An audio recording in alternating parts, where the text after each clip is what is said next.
जी अस्सलाम वालेकुम दोस्तों, ये देखें जनाब, ये देखें मेरे बच्चों ने बाज़ार से 50 रुपये का अंडा लेके आए हैं और ये घर कबूतर थे उसके नीचे अंडे रखे हैं।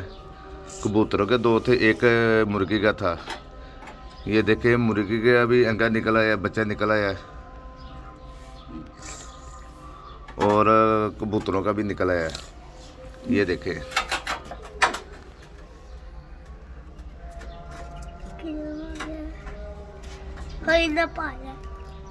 माशाल्लाह।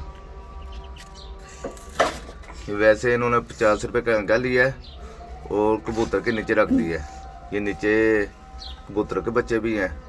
ये देखे किस तरह कबूतर साथ मुर्गी का बच्चा भी पाल रहा है।